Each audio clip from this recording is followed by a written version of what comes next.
The German SS officer was in an excellent mood. It was May 1942, and the occupation of the Netherlands was going smoothly. Resistance activity had been manageable. The Dutch population, while not enthusiastic about German rule, was mostly compliant. And tonight, this particular officer, a 28-year-old from Munich assigned to security duties in Haarlem, was enjoying a rare evening off at a local bar. That's when he noticed her. A young woman, maybe 18 or 19, sitting alone at a table near the back. Pretty dark hair. She smiled at him when their eyes met. He smiled back. Within minutes, they were talking. She spoke some German, enough to communicate. She laughed at his jokes. She touched his arm when she spoke. She seemed genuinely interested in him. After an hour of conversation and drinks, she suggested they take a walk. It was a beautiful evening, she said. They could walk through the woods just outside town. The officer hesitated briefly. He wasn't supposed to wander alone in unauthorized areas, but the young woman was charming, and he'd had enough to drink to feel bold. He agreed. They walked together through the darkening streets of Haarlem, the young woman chatting pleasantly, leading him toward the woods she had mentioned. As they entered the tree line, another figure appeared on the path ahead, a resistance fighter who had been waiting. The fighter looked at the woman and said, "Girl, you aren't meant to be here." The young woman and her companion, her younger sister, also part of the operation, turned and walked quickly away. The SS officer, suddenly alone in the woods and confused about what was happening, barely had time to process the situation before shots rang out from the trees. He died instantly, killed by resistance fighters positioned in the darkness. By morning, his body would be discovered, and German authorities would launch an investigation that would go nowhere. They would never suspect that the charming young woman who lured him to his death was a 16-year-old girl named Truus Oversteegen, working with her 14-year-old sister Freddie. This is the story of how two teenage sisters from a working-class family in Haarlem became some of the deadliest resistance fighters in occupied Holland.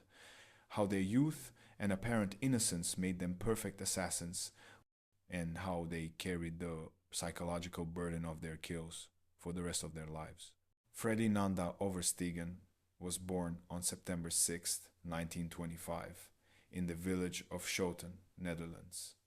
Her older sister, Truus, had been born 2 years earlier. The family lived on a barge, moving between waterways in the Netherlands as their father worked various jobs. Life was modest but stable until their parents divorced, after which their mother raised the two girls essentially alone, living in poverty in a small apartment in Haarlem. Their mother, Trijntje van der Molen, was a remarkable woman who would shape her daughter's entire trajectory. She was a committed communist who believed deeply in fighting injustice and helping those persecuted by powerful forces. Even before World War II began, Trijntje had hidden people fleeing persecution, Lithuanian refugees, political dissidents, anyone who needed help. She taught her daughters that standing by while injustice occurred was itself a form of complicity. Our mother told us that if you have to help somebody, like refugees, you have to make sacrifices for yourself. Freddie would later recall. I think that was one of the main drivers for us. The high moral principle and preparedness of our mother to act when it really matters. When Nazi Germany invaded the Netherlands on May 10, 1940, 14-year-old Truus and 12-year-old Freddie watched their country collapse in 5 days. The Dutch military, outmatched and overwhelmed by German tactics, surrendered on May 15th. Within weeks, the occupation began in earnest. German troops occupied major cities. Nazi administrators took control of government functions. and the systematic persecution of Dutch Jews and political dissidents commenced. The Oversteegen family's response was immediate. Trijntje began hiding a Jewish couple in their small apartment, an extraordinarily dangerous act that could result in execution for the entire family if discovered. Truus and Freddie helped distribute anti-Nazi pamphlets and newspapers printed by underground resistance organizations. They would glue warning notices over German recruitment posters that called Dutch men to work in Germany as forced laborers. We also glued warnings across German posters in the street calling men to work in Germany, Freddie later recounted in interviews. And then we'd hurry off on our bikes. These were small acts of defiance, but they were dangerous. German occupation forces and Dutch collaborationist police took resistance activity seriously. People caught distributing anti-Nazi materials could be arrested, tortured for information, and sent to concentration camps or executed. But the sisters were careful, and their youth helped German soldiers, and Dutch police were less likely to suspect two teenage girls on bicycles of being resistance operatives. In 1941, a man knocked on the door of the Oversteegen family's apartment. His name was Frans van der Wiel, and he was a commander in the Haarlem Council of Resistance, one of several underground organizations fighting the occupation. He had heard about the two sisters who were distributing pamphlets with remarkable courage and consistency. He wanted to recruit them for more serious work.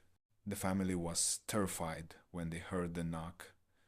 They were hiding Jews, after all, and any unexpected visitor could be disaster. But when Frans explained why he was there, the dynamic changed. He wanted Truus and Freddie to join the armed resistance. They would receive training in weapons, sabotage, and assassination. They would become soldiers in the fight against Nazi occupation. Trijntje, their mother, faced an impossible decision. Let her teenage daughters become resistance fighters in operations that could easily get them killed, or tell them to remain safe while Holland suffered under occupation. She made the decision that defined her character. She gave her consent. Truus and Freddie agreed to join. Only later did he tell us what we'd actually have to do. Truus recalled decades later: sabotage bridges and railway lines, and learn to shoot Nazis. I remember my sister saying, "Well, that's something I've never done before." The sisters began training in firearms, handling pistols and rifles, learning to aim and fire accurately under pressure. They practiced sabotage techniques, how to damage railway lines to derail trains, how to destroy bridges to impede German military movements. And they learned the most difficult skill: how to kill another human being and live with the psychological consequences. Truus and Freddie were unusual recruits. Women participated extensively in the Dutch resistance, hiding refugees, gathering intelligence, delivering messages, but very few women participated in combat operations or assassination missions. Truus and Freddie were about to become some of the rare exceptions. Their youth was both a vulnerability and an asset. They were inexperienced, emotionally unprepared for the violence they would commit and witness. But their youth also made them nearly invisible to German authorities. Nazi officers and German soldiers simply didn't consider that teenage girls could be armed resistance fighters. This cognitive blind spot would prove fatal for many of them. The method was elegant in its simplicity and horrifying in its execution. Truus, who was older and looked more mature, would enter a bar or restaurant frequented by German officers. She would sit alone, looking approachable. Freddie, younger and more innocent looking, especially when she wore her hair in braids, would sometimes accompany her or serve as a lookout. When a German officer noticed Truus and showed interest, she would engage him in conversation, She spoke enough German to flirt, to laugh at jokes, to create the impression of a young Dutch woman charmed by a handsome officer. The officer, flattered and attracted, would relax. After drinks and conversation, Truus would suggest a walk. "Let's go somewhere quiet," she would say, "away from the crowds. I know a beautiful spot in the woods." Most officers agreed. The appeal of spending time alone with an attractive young woman overrode whatever security training told them about wandering into unauthorized areas. They would leave the bar with Truus, walking through darkening streets toward the woods outside Haarlem. Freddie would often follow at a distance on her bicycle, serving as a lookout and backup. If anything went wrong, if the officer became suspicious, if German military police appeared, if the situation turned dangerous, Freddie could warn Truus or create a distraction. As Truus and the officer entered the woods, resistance fighters would already be positioned in the trees. At a predetermined point on the path, another resistance member would appear and say to Truus, "Girl, you aren't meant to be here." This was the signal. Truus and Freddie, if she was present, would turn and walk quickly away. The German officer, suddenly alone and confused, would have perhaps a second to understand what was happening. Before shots rang out from the darkness, the resistance fighters in the trees would kill him with rifle fire. Truus and Freddie would be long gone, returning to Haarlem separately, ensuring they weren't seen together or near the scene. By morning, German authorities would discover the body. They would launch investigations, interview witnesses from the bar, search for suspects. But they almost never suspected the young women who had been seen talking to the victim. Why would they? These were teenage girls, not trained assassins. Truus later described the psychological state required for these operations with disturbing clarity. It was him or us. We had to remain calm, act natural, pretend to be interested, and then walk away knowing he was about to die. You can't think about it too much, or you wouldn't be able to do it. From the German military perspective, the situation in Haarlem by late 1941 and 1942 was increasingly troubling. Officers were disappearing. They would go out for an evening, last be seen at a bar or restaurant, and turn up dead in the woods the next morning, shot execution style, often with no witnesses and minimal evidence. German security services recognized this as a resistance activity. Clearly, someone was targeting officers for assassination, but identifying the perpetrators proved almost impossible. Standard counterinsurgency tactics weren't working. Increased patrols, investigations, arrests of suspected resistance members, none of it stopped the killings. What German intelligence failed to grasp was how profoundly they had underestimated their enemy. Their mental model of resistance fighters was adult men, communists, former military personnel, political radicals. They simply did not seriously consider that resistance cells might be using teenage girls as assassins. The cognitive dissonance was too great. Girls that young weren't capable of that kind of cold-blooded killing, German officers believed. This blind spot was fatal. Officers continued to accept invitations from attractive young women, continued to follow them to isolated locations, continued to die in ambushes they never saw coming. One German military report from March 1942, discovered in archives after the war, notes with frustration. Assassinations of German personnel continue in the Haarlem sector despite increased security measures. Victims are typically found in wooded areas outside the city.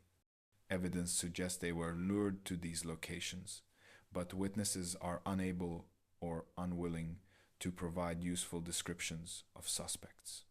The resistance cells operating in this area demonstrate exceptional operational security. The report never mentions women or girls as potential suspects.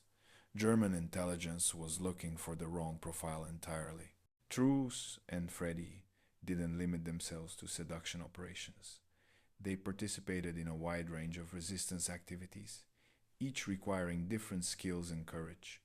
They bombed railway lines to disrupt German military transport. They helped smuggle Jewish children out of the country, providing them with false papers and connecting them with safe houses. They gathered intelligence on German troop movements and defensive positions, information that was passed to Allied military planners, and they killed Dutch collaborators, men and women who worked for the German occupation authorities, who arrested Jews and resistance members, who betrayed their own people for money or ideology. These targets were sometimes more difficult psychologically than killing Germans. These were Dutch people, neighbors, people who spoke the same language. But Truus and Freddie had been taught by their mother that betrayal of innocent people was unforgivable. If the price of stopping betrayal was killing betrayers, they would pay that price. Truus described one particularly traumatic incident that occurred outside the context of any planned operation. She was traveling through Haarlem when she witnessed a Dutch SS volunteer, a Dutchman fighting for Germany, holding a baby. An SS soldier grabbed the infant and smashed it against the wall, killing the child instantly while the father and sister watched, hysterical and helpless.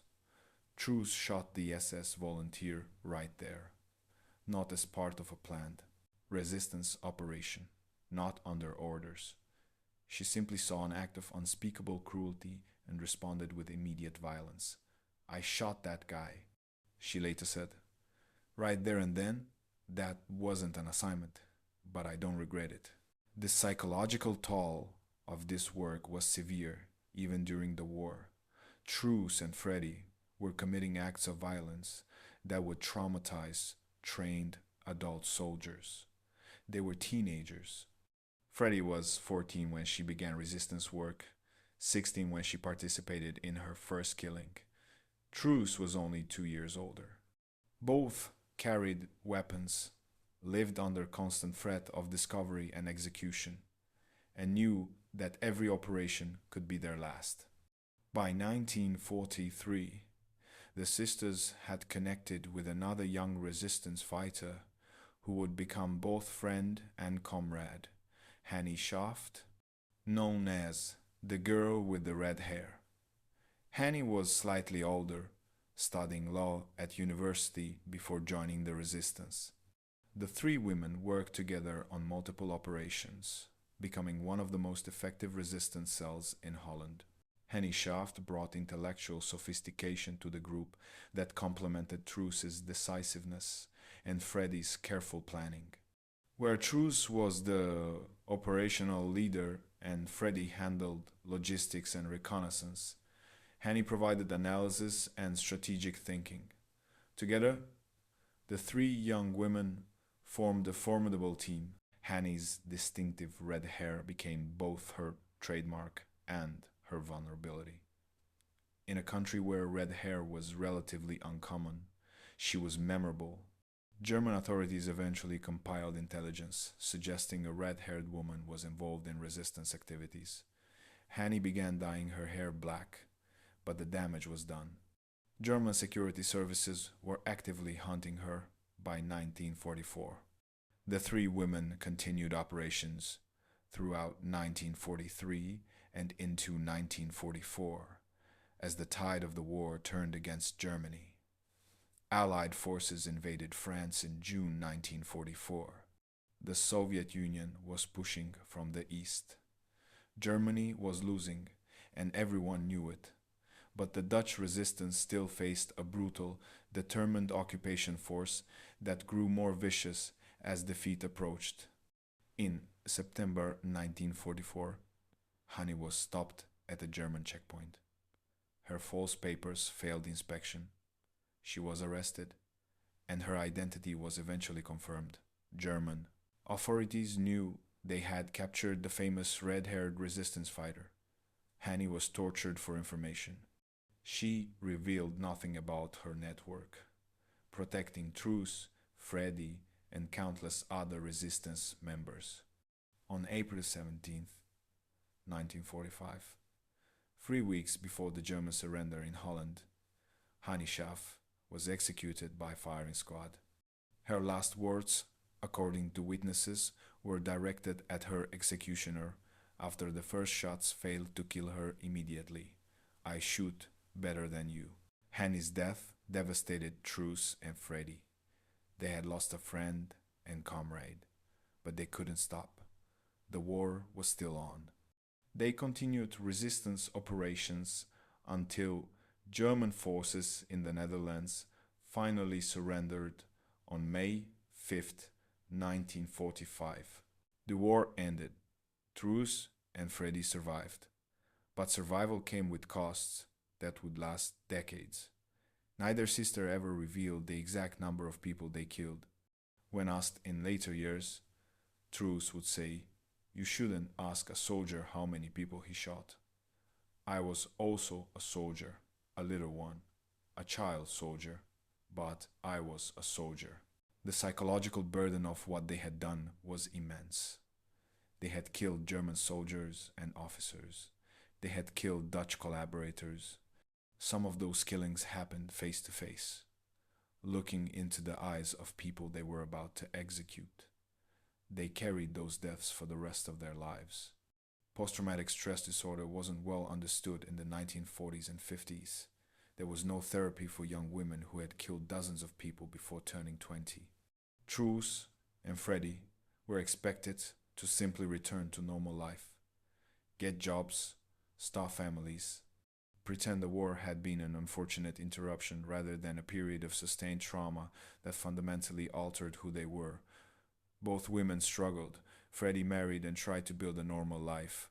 Truus became an artist, channeling some of her psychological pain into sculpture and painting. In 1982, Truus created a statue commemorating Hannie Schaaf that was unveiled by Princess Juliana. The statue shows a woman in resistance, armed and determined, a memorial to their lost friend and to all the women who fought. For decades, Truus and Freddie didn't speak publicly about their wartime activities. They wanted to forget, they wanted to heal. And Dutch society, trying to rebuild after the war, didn't necessarily want to confront the brutal reality of resistance operations that involved teenage girls killing people. It wasn't until the late 1990s and early 2000s that the sisters began speaking more openly about their experiences. Sophie Poldermans, a Dutch women's rights advocate and historian, befriended them and eventually convinced them to share their stories. She worked with them for over a decade, recording interviews, gathering archival materials, documenting their resistance work. In 2014, Truus and Freddie were finally officially recognized for their wartime service. Dutch Prime Minister Mark Rutte awarded them the Mobilization War Cross, one of the Netherlands' highest military honors. The ceremony happened when both women were in their late 80s. They had waited nearly 70 years for official recognition. "We never thought of ourselves as heroes," Freddie said at the ceremony. "We did what needed to be done. Our mother taught us that when you see injustice, you act. That's all." Truus added, "If you have to make a decision, that decision must be a right one, and you must always remain human." That was the hardest part, remaining human while doing inhuman things. Truus Oversteegen died on September 5th, 2018, one day before her 93rd birthday. She spent her final years in a nursing home in Driehuis, suffering from heart problems and the accumulated health issues of advanced age. She was survived by her husband Jan Dekker and their family. Truus Oversteegen outlived her sister.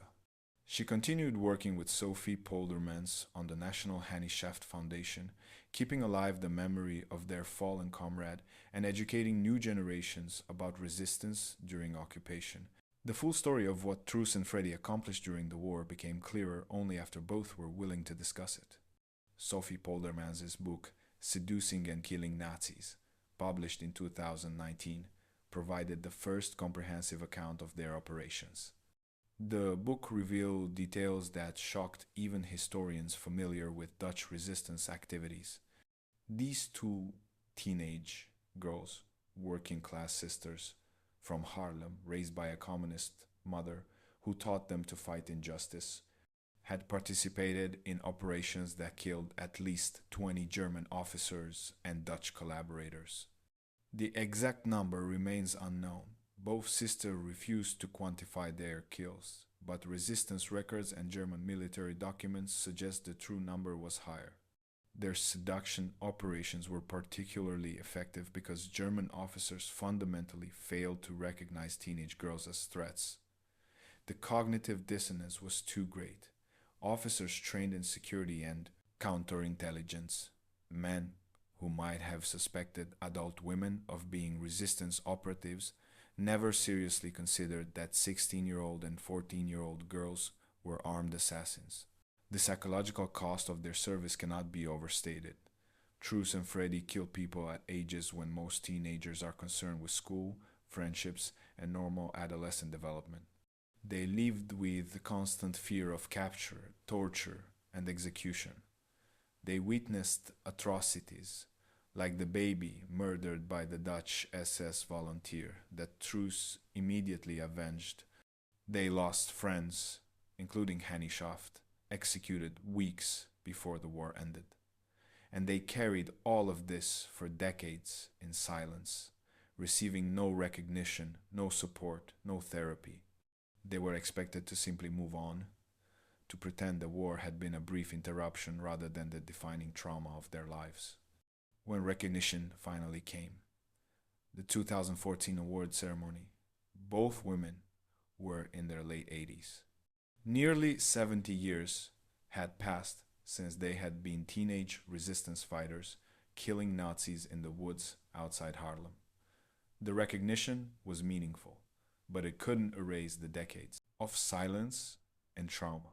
The story of Truus and Freddie Oversteegen challenges simplistic narratives about World War II resistance. We prefer stories of armed resistance that involve adult men conducting military operations.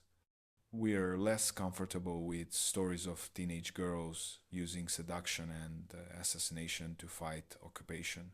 But Truus and Freddie's story is real, documented in German military archives, Dutch resistance records, and their own testimonies. They did what war required them to do.